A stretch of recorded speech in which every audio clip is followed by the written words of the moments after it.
let's move on to our expert panel for Q&As, and I would like to introduce them all to you. So I'm going to turn your cameras on as I introduce you, and I'm going to ask you to unmute yourselves just so that you know. So I'm going to start with you.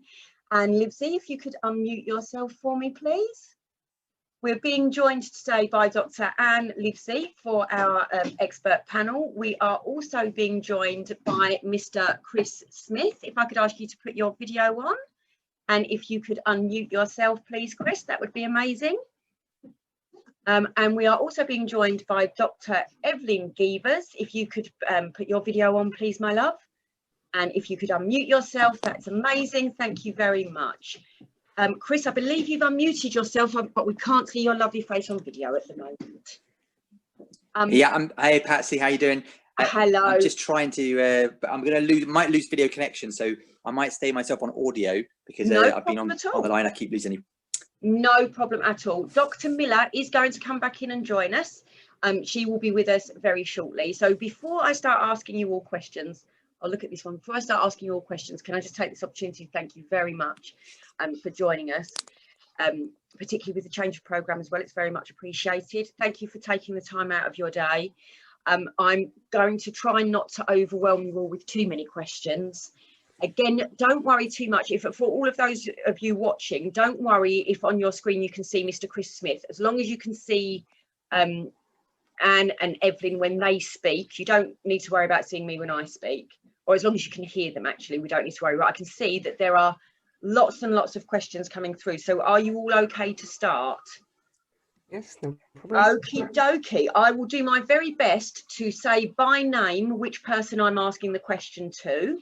So if you could just make sure you answer one at a time. And if I do say your name, just answer the question for me. If anyone else would like to jump in, panelists, if any of the others would like to jump in and offer an answer as well, if you could raise your hand for me, then I will be able to see that you want to come in. It just avoids, it's just saves us having interference over each other.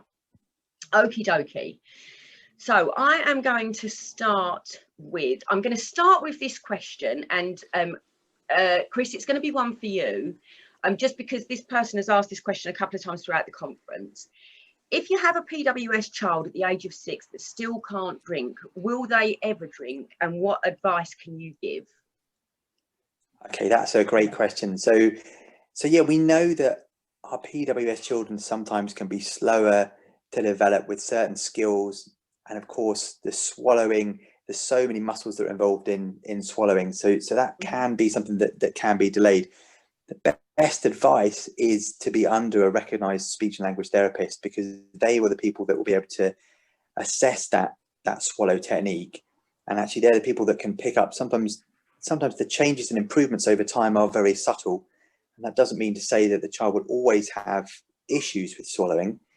It just means that it might be a slow process, and so seeing a speech therapist that can actually assess those sometimes quite slow and subtle changes that are positive and they are occurring is probably the most useful thing. And the NHS have got speech language therapists that can be referred into, as a direct referral from a GP.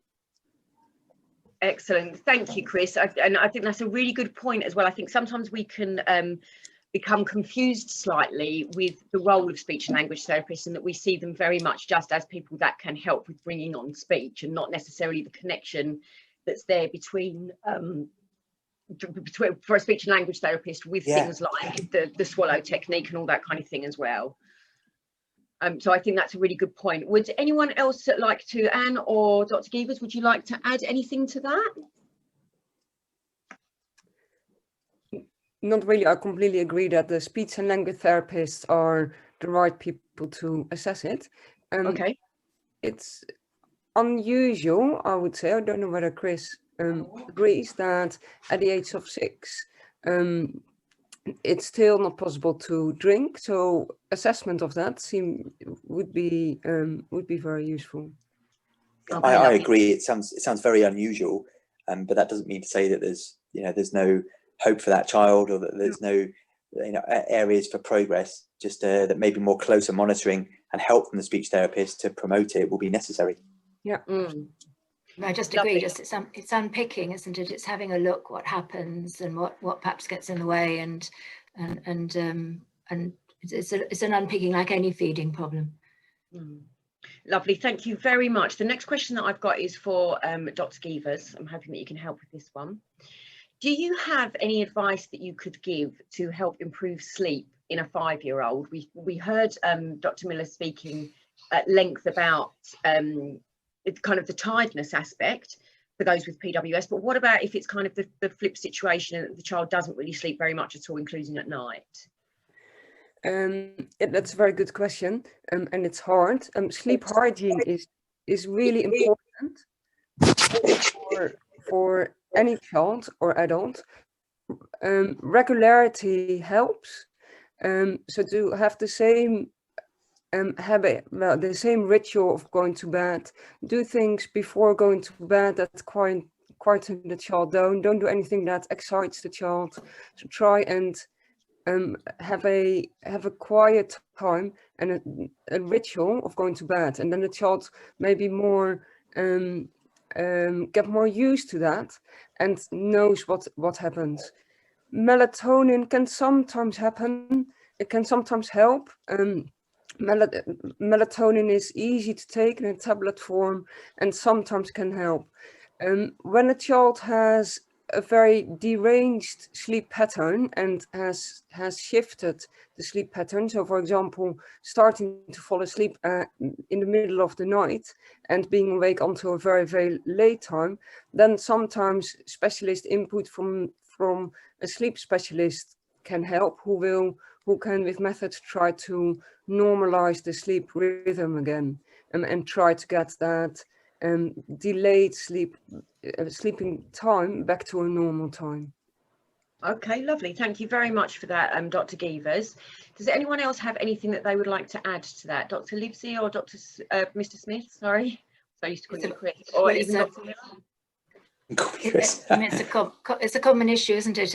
And I think I agree with what Evelien has said, and there are other details like temperature of the room and exposure to blue light, exposure to screens. There's quite a lot of information, and in general, although we can't generalize about services, and although if your child is 5, it can be more difficult, but we would turn to the health visitor or the school nurse or the local sleep clinic that the primary care services may or may not have, but they should have somebody who will then do a little bit more with you. It's quite often hard on your own to sort of, you've tried all those sort of things, it feels, and then it's just going back through them again and going back to basics and looking for some opportunities there to change things. And then there are more specialized sleep clinics, but usually they're not required if we can get those other things right. So I'd recommend then going to the health visitor or the school nurse and asking them where next, or the GP, to ask them, not for the GP's advice so much, but to where your sleep clinic services. Okay, lovely. Thank you very much for that answer. Dr. Livesey, the question that I have next is also for you. My child struggles with memory with schoolwork. Is there anything that can help with this? Well, good one. Some of us have the same. It's well, memory. Again, it's quite difficult to generalize without knowing a little bit more. But obviously, memory, short-term memory, is known to be a little bit of a problem quite often in children with Prader-Willi syndrome. And repetition of learning is really classic. So, and the child can get really worried because they can't do it the next time, and other people can worry them because they can't do it next time. Whereas actually, repetition of something, relearning it, is helpful in a calm situation. People not getting fussed about it and worrying the child more about it. It's difficult to generalize about it because it's a question of what sort of learning it is. So if it's maths or something, that may be much more difficult.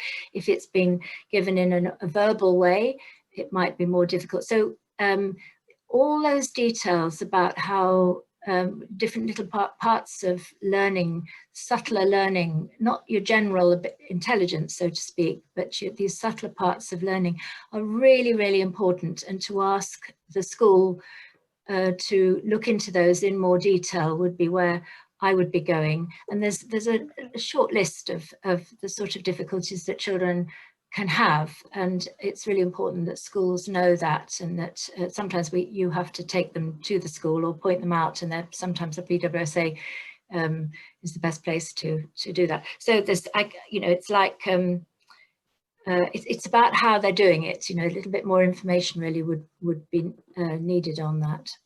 Okay, perfect. So for the person that asked that question, if you want to send me some more information to my email address at plecont@pwsa.co.uk, then that's certainly something that we can have a look at for you, and we can work closely with Anne and see where we can help you with that. Chris, I'm going to come back to you. So it's a question about a child who's nearly 8, not had any weight gain following the 25th centile for height, 50th centile, I'm sorry, that's the other way around, 25th centile for weight, 50th centile for height. Appears to get full, doesn't food seek, would probably take food if it was left out, but doesn't appear to have reached phase 2A or 2B. Is there any particular reason for this?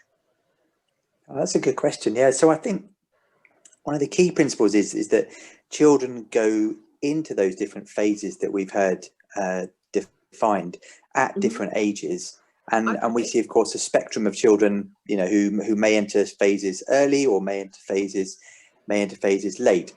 If what we've certainly recognised in our clinic is if you have a lot of strategies that you're using to help your PWS child, like you're careful with the meal patterns and you're careful with food portions, that actually it may be such a subtle shift into phase 2 or phase 2B or whichever phase, it can be very subtle. So it can sometimes be difficult to realise that they've actually entered a new phase because you've got all those strategies and you've got the kind of protective barriers all around it. Yeah, the person has gone on to say that they have always strictly controlled the diet. So that kind of answer, they've almost answered their own question. It's kind of the strategies that they've put in place, if you like.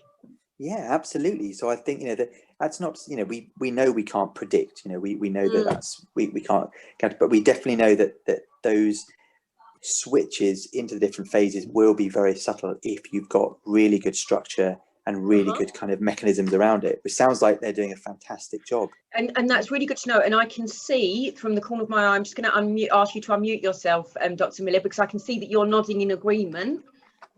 Correct. Yeah, it is very subtle. Often if families have really good control over the diet, and there are some subtle little signs that you can see, but for the most part, we often don't see that weight gain like we used to see that described phase 2A. We just don't see it anymore. And phase 2B can be so subtle, opportunistic taking. If it's something that they like, they'll take it. But if it's something they don't recognize, really take it. But phase 2B is often, characterized by an increase in anxiety about food. But again, if you've got a set food routine and you don't deviate from that, then you're not going to see that either. So I completely agree with what you're saying. Okay, perfect. Staying with you, Dr. Miller, if the gut, I may be about to say this word wrong, I'm very sorry. If the gut microbiome, sorry, is potentially very important, what's your view on pre or probiotic supplementation? So I have always been a big proponent of pre and probiotics, but one of the things that I've learned as we are, getting into this gut microbiome, analysis with this year is that those pre and probiotics that are commercially available may not be the right things for our kids. So I think that more investigation needs to be done, but I have always been a huge proponent of them. I think that, you can certainly do it with diet if you have a good, healthy diet, but that pre and probiotics can help. And so I wouldn't say, no, don't do it. I would just say that they're not going to be specific for our kids with Prader-Willi, but we'll get there. And that's what all the studies that are going on are trying to do. Perfect. Chris, have you got anything to add to that? What's your views on the probiotics and prebiotics? Yeah, well, I agree. I think there's definitely potential for them. We're increasingly understanding how the gut and the brain, work together, and the mechanism that connects them is the microbiome. But just as Dr. Miller says, we can't, there's so many thousands and millions of strains of bacteria. It's very difficult to pinpoint and say that one particular strain is going to really help one particular aspect of health. But focusing on diet, you know, we know that you can get naturally occurring pre and probiotics. Bananas are natural prebiotics, and live yogurt are natural probiotics. So actually you can buy them, but as Dr. Miller says, you know, we don't know sometimes what's in them, how much is in them, what strain they are. But using foods that are naturally good for your gut will promote optimal health of your gut. Excellent. I just want to go back onto a question that we had before. Dr. Livesey, just to say that the parent that asked the question about her child struggling at school, it is maths. It gets a topic and then forgets it quickly. So that makes perfect sense from what you were saying.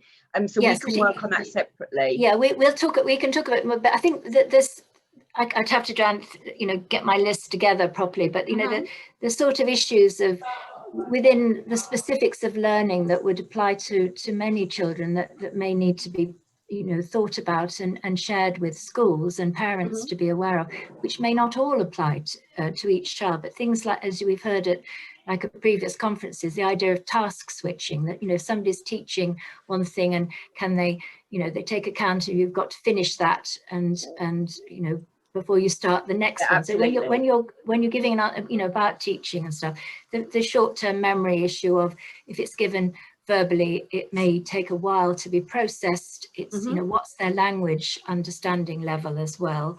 This sort of abstract concepts are harder than more perhaps or concrete ones, you know, or visual ones, but not, it's hard again to be absolutely sure about that. They may be very literal in what somebody's said, and then there's all these things about distracted by various sorts of things, tiredness, you know, inflexibility, all those other things, which does make it difficult. But I do think there are these specifics which we could talk a bit more about it separately, but I think there's some really common aspects of learning which should be known by everybody really in the education world. And yeah, and that's certainly something as an association that we can look at working on with you and making sure that we kind of get something out there and make it well known.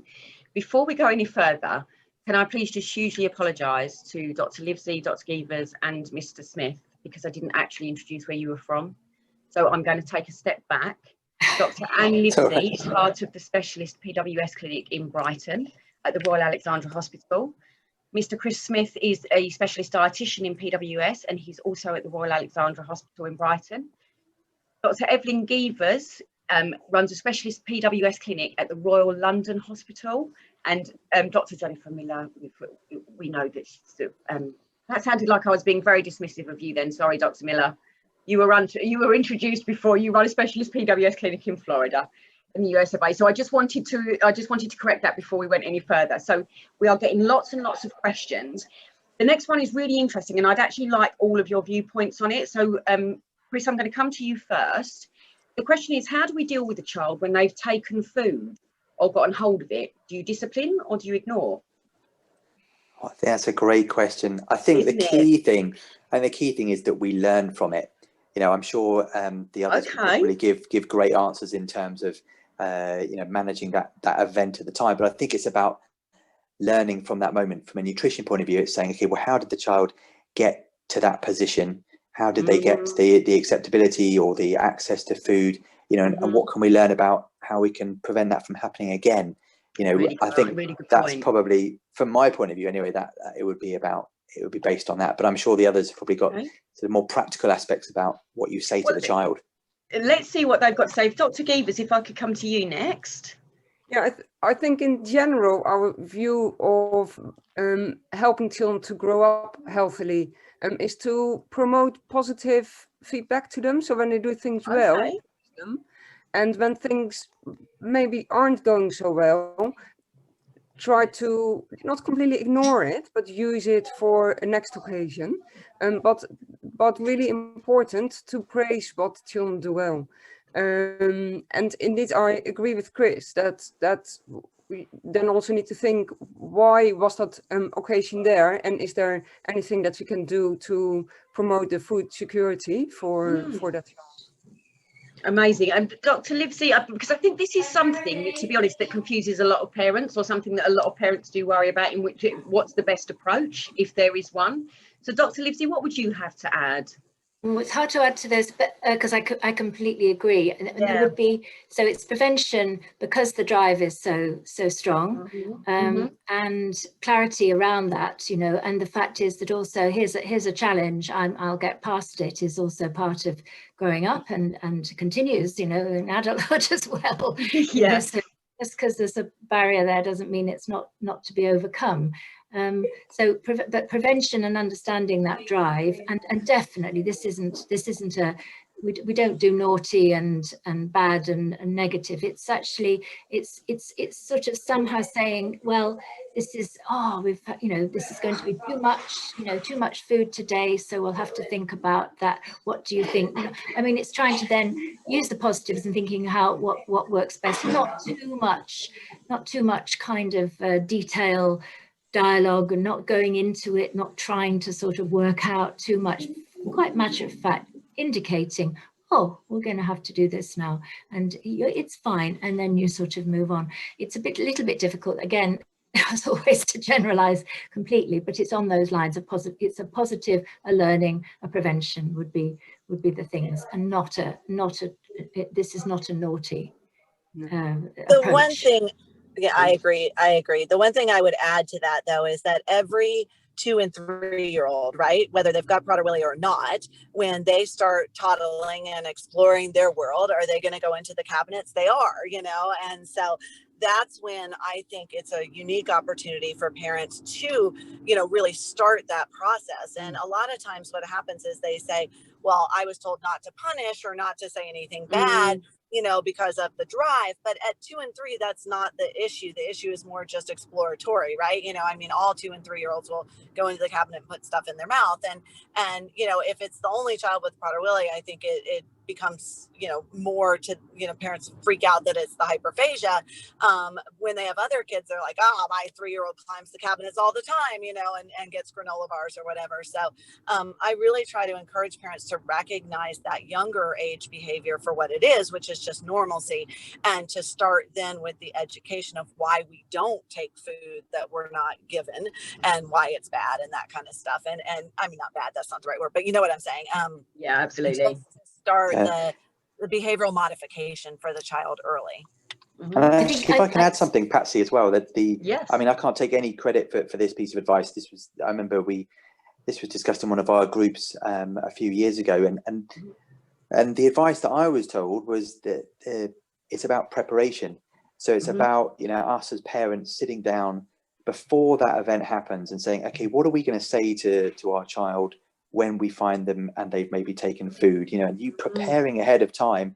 So in that moment when you feel angry or upset or disappointed, rather than kind of speaking from your immediate feeling and emotion, you go back to in your head and think, hey, what, we practiced this, we rehearsed this, what were we going to say, you know, in this situation? And I've been told people found that really useful to kind of, then they don't say the wrong thing, they don't go back afterwards and think, oh, I shouldn't have said that was wrong. You know, they kind of prepared ahead of time. And that sounded like great advice to me. And I guess as well, it helps for parents to be working on the same page, that if you've had that conversation before, then when it does come and it does happen, at least you're both coming at it from the same angle, rather than it kind of being something that one of you may react in one way, one of you may react, which I know certainly for me, I know that I'm definitely within my household in the past that we've been guilty of, that we'll have different reactions to the same situation, which I think sometimes that just kind of adds to the confusion of what's going on. Yeah, I think it's, absolutely. and I agree, it's something about the learning. It's like any behavior. It's kind of indicating or using, you know, sometimes we use this sort of like a gesture like that, or whatever it is. It's indicating something was not okay, or whatever we call it, and helping them learn from that. But I don't mean ignore it in the sense of it's not happened. It's trying to just get that clear. Here's a piece of it, and it would apply to lots of behavior. So I've got There are a number of questions. Obviously, there are a lot of questions coming through. We have some around DCCR. We're being asked a lot of questions about it. I would like to leave that for the moment.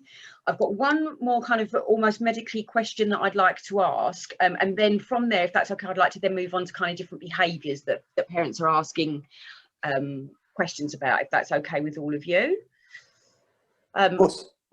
So one of the questions that's been asked, and it's something that we come across a lot as an association as well, that we're asked an awful lot about it, or that it's something that isn't quite well known. What age can constipation become a problem? Which one of you would like to take that? Which one of you would like to lead the conversation?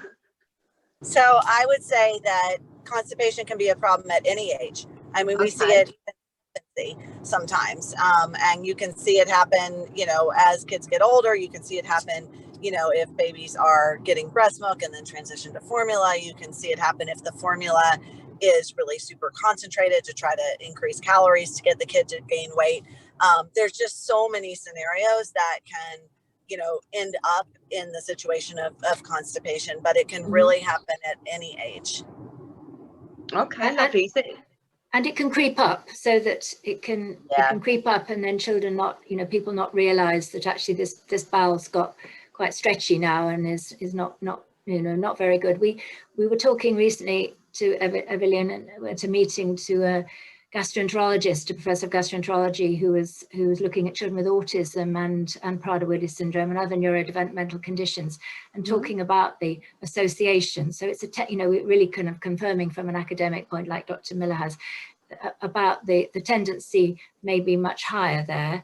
And so it's when the child is not, the poos that I've spent decades literally talking about poo. I'm, I do it all the time.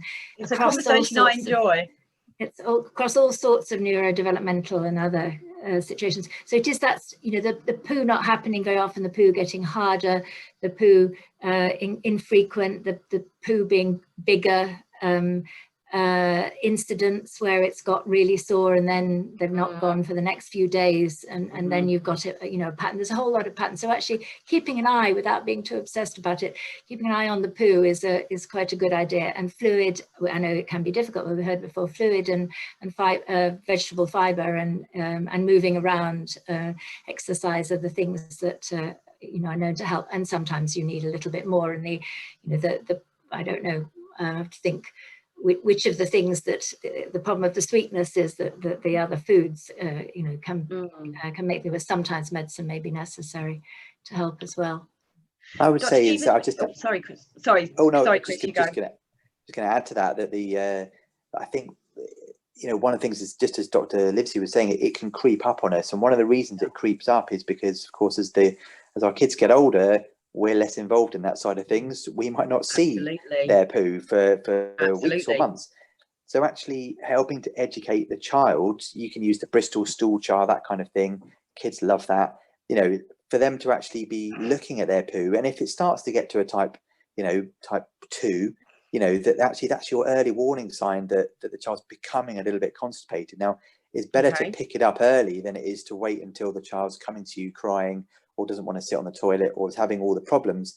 You can look or get the child to look ahead of time and kind of see whether there are early warning signs that the poo is starting to dry out, or that they're becoming harder to go. And that can be really helpful, rather than waiting to the point where it's like, you're seeking help because it's got really difficult.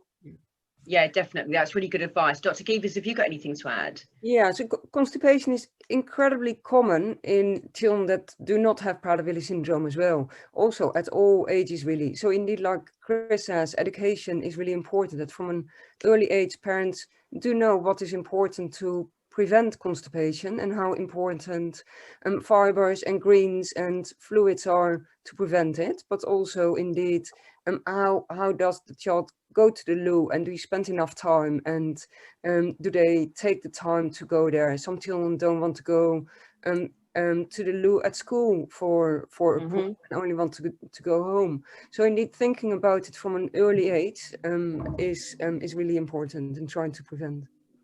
Excellent, thank you very much. I'm going to move on to some behaviour questions. Now, There are quite a few that are around the same sort of theme, and I don't want to keep repeating the same question. So I'm going to just try to grab some that are kind of encompassing all, if that's okay. So the first question, and I'm going to ask who would like to deal with it. The first question we have around behaviour is, how do you deal with a child that's obsessed with something like a piece of string or a favourite toy, to the extent where they're talking to it every morning and night and it has to be put to bed and that kind of thing? How do you kind of deal with the more obsessive behavioural side of Prader-Willi syndrome? Who would like to go first? Please, someone. In any behaviour, it's like we heard this morning. I don't know if people here who were listening this morning to Professor Holland talking about behaviour. He kind of got himself off the hook by not getting down into the detail. Really. Yeah. He sort of, remember he said the context. What is, it's the context. What, what's going on. I would find it always very difficult to just go in straight onto the behaviour. Who is this child? I want to know more about the person and what types of difficulties they are having. Obviously, that sort of, some of the characteristics of that sort of repetition and focus are more common in some children with Prader, much commoner in some than others. The autistic spectrum side of things may be one of the genetic subtypes more commonly. So I find it very difficult to just go straight into the kind of what's the solution to that? When did it start? What's the rest of their development like? What sort of learning level do they have?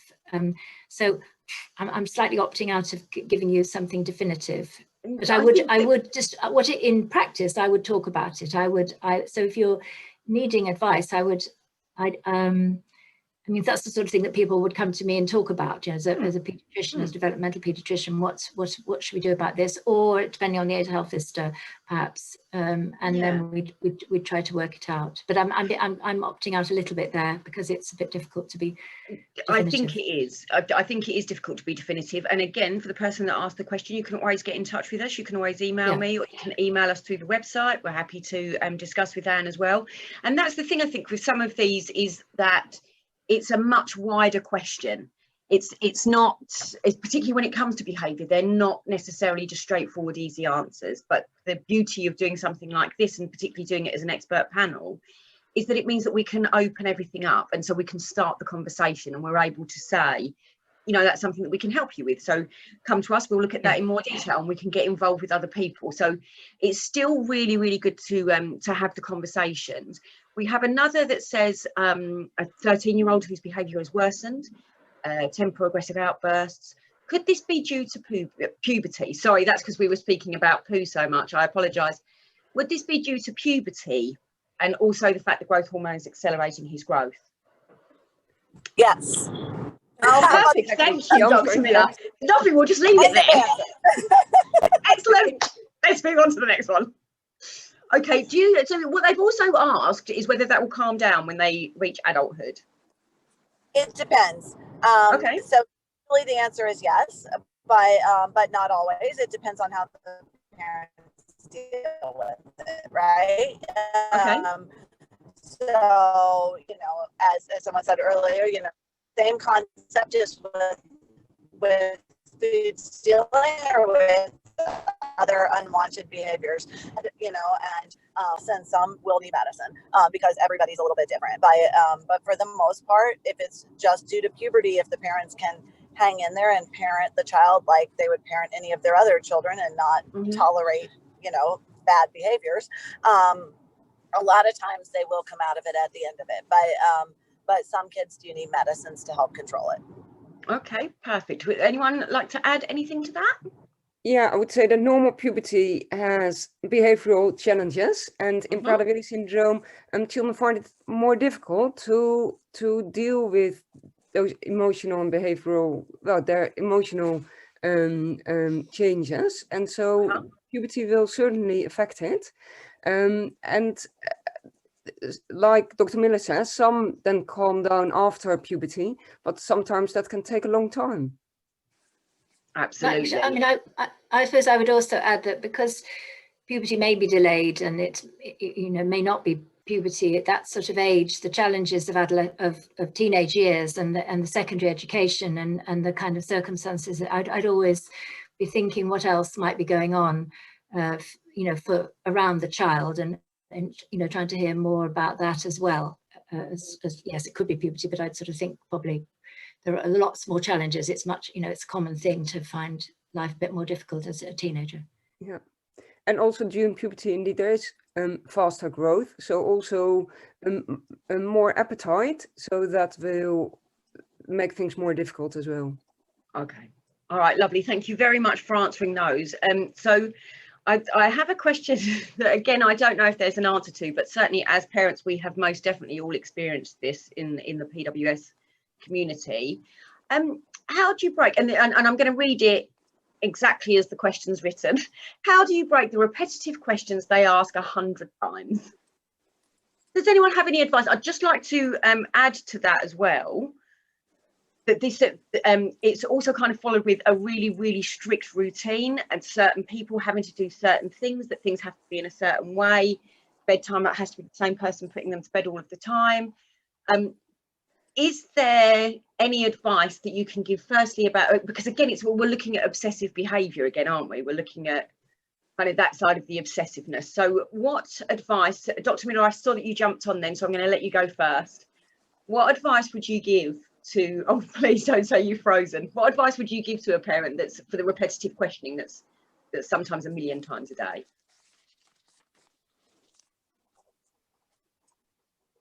I'm going to give it a second and see if Dr. Miller can hear me. I saw her nodding, so I think she heard some of it, but I think Grace is driving. Yeah, you heard us? Okay, let's go back. We'll go back to Dr. Miller. Dr. Gevers or Dr. Livesey, anything that you would like to say? Well, I'm lucky in a way, because I also struggled with answers to that sort of questions that parents ask me. And that was the main reason for me to set up a multidisciplinary clinic.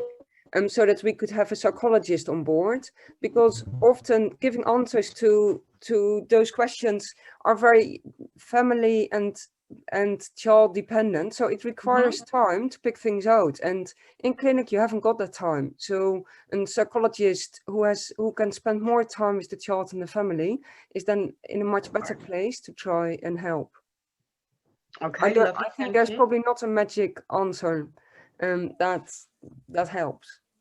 I think certainly we found with those questions are related to food, then providing that information where it doesn't have to be the parent answering the question all the time can be useful. So visual menus, when we see children who repetitively ask, you know, what is going to be for breakfast tomorrow, or what is going to be for lunch, you know, visual menus where the child can go and have the question kind of answered for them without necessarily having to access. The parent can really give the parent a bit of a break, you know, in those respects, or asking what we're doing today, you know, having activity timetables that are very visual for the child to go and see, as opposed to having to keep asking those questions if they're answerable in that way. Yeah, I know that certainly for us as an association, one of the things that we've found and that we've heard from other parents, and certainly that I've experienced myself, is one of the things that can work, and obviously children are all different and not all things work, it's not a one size fits all situation, but things that we found have worked in the past are things like saying to you, getting your child to repeat back to you what the answer is, in saying that, you know, I've answered that question, what do you think the answer is, and praising them if they give the right answer, letting them know how many more times they can ask the question. I know sometimes it isn't always about a question, sometimes it's a repetition of what's happened, and they'll keep saying it, talking about it in slightly different ways each time, but putting a limit on it for them for how many more times they can say it sometimes works really well as well. Dr. Miller, are you with us? Can you hear me now? You're breaking up an awful lot and sounding a little bit like a Dalek. I know, I'm in a bad area. I'm so sorry. Yeah, I'm afraid, I'm really sorry, Dr. Miller, it's really difficult to hear you, so I am going to mute you for the moment. I'm really sorry. How about that? Yeah, okay, thank you. I'm so sorry, Dr. Miller. It's really difficult to hear you, but thank you for attempting to answer for us. And I just, you know, that's what Patsy is saying is the standard correct thing to do, isn't it? That's what people say, to reflect back, have them restate things. I'll tell you what is, have them put it in words, and then we're going to move on.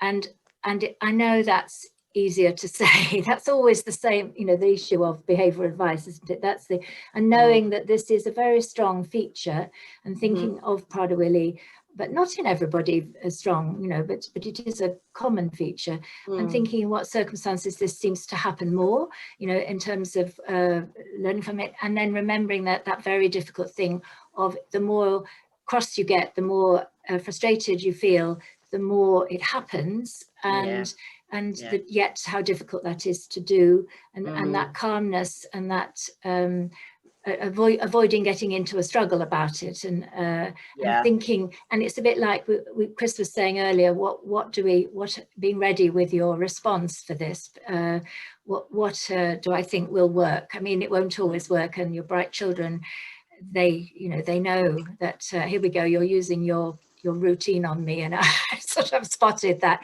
but thinking what you might say, and find that positive thing that sort of taking it back to them, really, what something back into them, bringing, you know, them asking them the question, and it is very difficult, and then you've got to move on.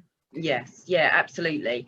Thank you very much, everyone, for answering that. I'm going to go back to a very quick diet question. Mr. Smith, if you don't mind helping me out with this, just because, again, it's been asked a couple of times. Would like to go back to the sugar situation regarding the daily diet. There are lots of foods that contain sugar. So what amount of sugar is too sweet for every day? For example, some children have fruit, milks and cereal all in one day with low sugar content. I'm not sure that that's a particularly easy one to answer for you, Chris, but I'm going to give it to you anyway. Oh, have we lost Mr. Chris Smith? We may have lost his connection. Dr. Gevers or Dr. Livesey, would you, either of you, like to attempt that one? Yeah, I think that there are different people that give different advice. Sorry, Dr. Gevers, I'm so sorry. I think we've just got Mr. Smith back. If I could go to him first. Are you there, Chris? Is that okay? Yeah, is that okay, Patsy? Can you hear me now? Yep. Okay, so yeah, I think it's a question that we get asked a lot, you know, the issue about should we use sugar or should we use sweeteners? Because, of course, we have to look at the positives and the negatives of them. And sweeteners, of course, people choose to use because they have low calorie or no calorie, but the negatives to them, of course, are that they contain chemicals, and we don't sometimes know how our children are going to respond to those chemicals. And there's definitely a shift towards people wanting their children to have more natural quality foods, moving away from things that are more artificial, which is the way that, for example, some people will choose to use butter despite it having slightly higher calories over margarine, because margarine's made out of lots of chemicals and it's very artificial. But I think in terms of sugar, we just need to be careful about the amount of extra added sugar. So 15 grams, children, of course, the sugars you get in milk, you know, they don't count in that. I'm talking about the sugar that we get added to foods. That's not necessarily also including fruit. Okay, lovely. Evelien, sorry, Dr. Gevers, what were you saying? Yeah, I agree with what Chris says, but indeed hope as well what Jennifer Miller was saying in her presentation, that there is more and more evidence that when you taste sweet, you get used to it. And some families feel that if their child doesn't know very much what sweet tastes like, that is then easier to help them control what they eat. But it's balanced, because it is really difficult not to give exposure to any sweets. And things like birthdays and treats. Some families feel that it works for them not to even on those occasions give sweets. But other children, like Dr. Miller says, will find the sweets anyway. So it is a balance. I think so, and I could see that Dr. Miller, I know she's having a little bit of difficulty connecting with us at the moment, but I could see that she turned her video on briefly there to nod enthusiastically. So she's agreeing with what's being said as well. It's the kind of the introduction of it, and that it is the world that we live in. Unfortunately, there is, you know, it's not like having an addiction to any other substance. there are lots of other substances we can live without. We can't live without food. So it's just a small thing, but yes, just it's how the other relatives in the family or other people in the family sometimes can misunderstand and misjudge the significance of, oh, it's only this, it's only one won't hurt, as we've heard from Dr. Miller about the just that sense of as we know, and we know with any child, you know, when you hang on to any child for keep them away from something and then suddenly get that first taste of chocolate, oh my goodness me, where have I been, you know, and it's you know, so it is very powerful. But that's the relative or the well-meaning person needing to understand that can sometimes be difficult. Yeah, so I've got one question that I want to ask about mental capacity assessments. I don't know if anyone will be able to help me with that, and then I'm going to move on to the DCCR trial just for the ending of the question and answer session, just because, as I said, we've had lots and lots of questions about it. I do just want to say quickly, I can see some of the comments in the chat box. Please remember that we are here to help you. If you are having any problems with schools or with food issues within schools, get in touch with us. You can email me directly, you can email us through the website, let us know what's going on. We can liaise between you and the school or you and your social workers, whatever the situation may be. We're able to kind of mediate for you a little bit as well. So let us get involved and let us help you as much as we can. I can just, there's a beautiful conversation going on, but I just want you to all know that we are all here to help you. So the question that I have is, do any of you have, and please don't worry if you don't, because I can email this on to Dr. Goldstone and Professor Holland, but do you have any advice on conducting mental capacity assessments on adults with PWS? The reason that I haven't asked it to you is because I know that we're kind of in the session for under 16s now, and that a lot of you on the panel do deal with paediatric age. So if it isn't something you can help with, that's absolutely fine. I just wanted to have the opportunity to ask it. You're absolutely right. We don't, as pediatricians, we don't need to do it often. For example, in trials, it's not. In trials, it's important to know whether a person between 16 and 18 has the mental capacity.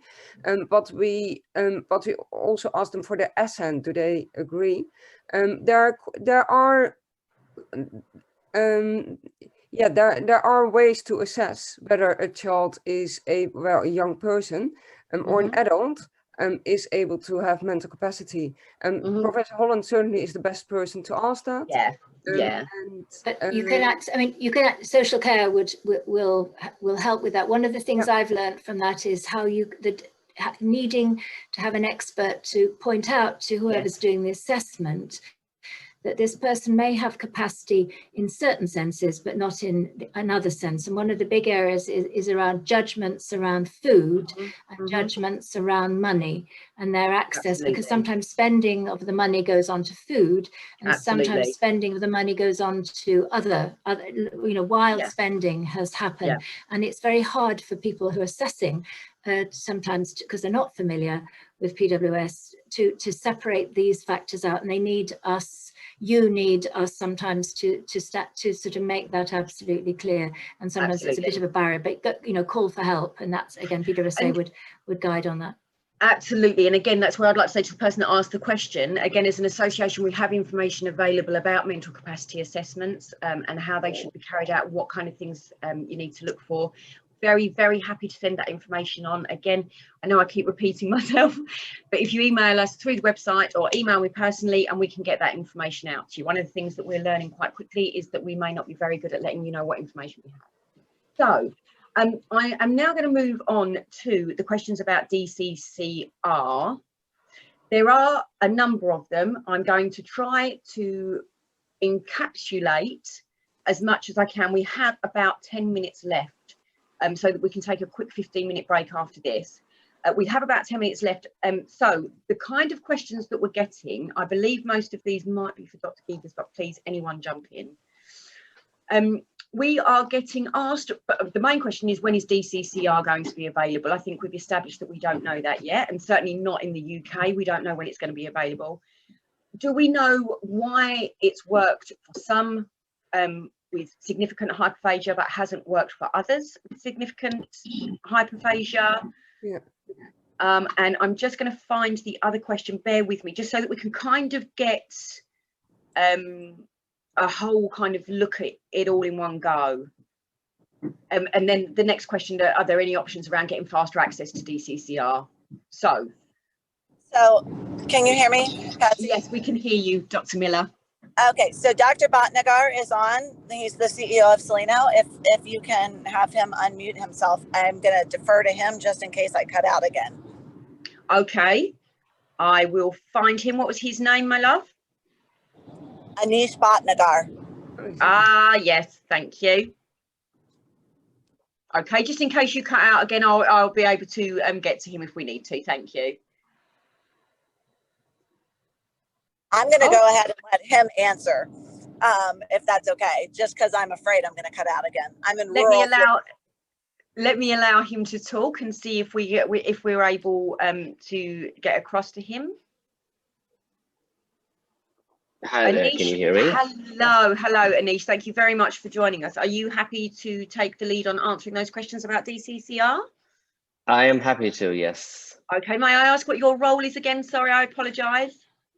I'm the CEO of the company. I'm also one of the physicians involved in the development program for the drug. Excellent. So you are the best placed person to ask the questions. Over to you. Sure. So as I understand your question, it was about why does it work for some people with significant... Yeah. So if you look at the more recent data that's been presented, it does appear that the drug works for a lot of people. In fact, most of the people, when you look at the longer term data. So there's two data sets with the drug.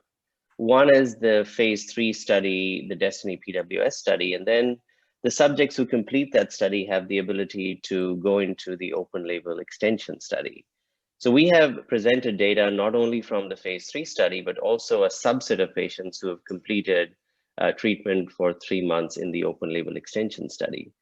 So when you look at that overall data set, it certainly suggests that DCCR works for not just those with with more hyperphagia, but also for the others. And some of the primary analyses appear to have been problematic because of a higher placebo response. And when you look at the data after the first 4 weeks in the study, the placebo response has its maximum effect at that time, and then it starts to go away.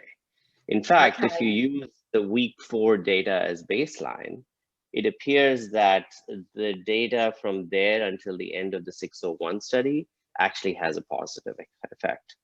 When you take that in combination with the other data that we have seen with regard to behavioral improvements, as well as improvements in body composition, fat mass, etc., it certainly suggests that DCCR could be a treatment option for a lot of patients and not just a subset. Okay. So I think the question was kind of based around why does it have some effect for those with significant hyperphagia, and then doesn't seem to have any effect on some others that also have significant hyperphagia. In terms of availability, I mean, I'm going to ask, but are there any fast track ways of getting it on the NHS or privately? I don't believe we're at that stage yet, are we? No, there is a regulatory process that we expect to follow. And our hope is that sometime in the not too distant future, we will proceed with filing marketing authorization applications in various countries. Now, it's not trivial. It's quite a complicated affair with a lot of work that needs to go into it. Absolutely. A lot of people need to be involved, and we of course really appreciate PWSA UK's help in all of this so far. But stay tuned. I don't have any specifics on when it might be available, but we are certainly looking into opportunities to make DCCR available, certainly after approval. There are provisions, as you know, for early access to drugs, which again is in the context of early access programs, which are very formalized. And we are looking into all options. I don't have a date for you today, but hopefully soon. Thank you very, very much. And I really appreciate you joining us to talk about that. It is something that we've had a lot of questions about. So it's really lovely that you were there and that you're able to answer some of the questions for us. Yeah, thank you very much for your time. I know you were there as an attendee, so thank you very much for taking the time to answer that. Sure. I am going to wind up the expert panel now, question and answer. I don't know about anybody else, but I think that worked incredibly. I think that was incredibly useful. I think that some of the questions that we got through as well have been really, really helpful and are common to a lot of us. So that people know that they're, excuse me, that they know that they're not on their own. For those of you that have sent questions in that haven't been answered, I am going to get in touch with you. I am going to send you a message and I'm going to tell you how you can get your question answered. So don't worry about that. We thank you very much to Dr. Livesey, Dr. Gevers, Dr. Miller, Chris Smith and Anish for joining us at the end there. Thank you very much for your time. Thank you very much for how honestly and how, I can't think what the word is that I'm looking for, beautifully you answered the questions for us. I really appreciate it.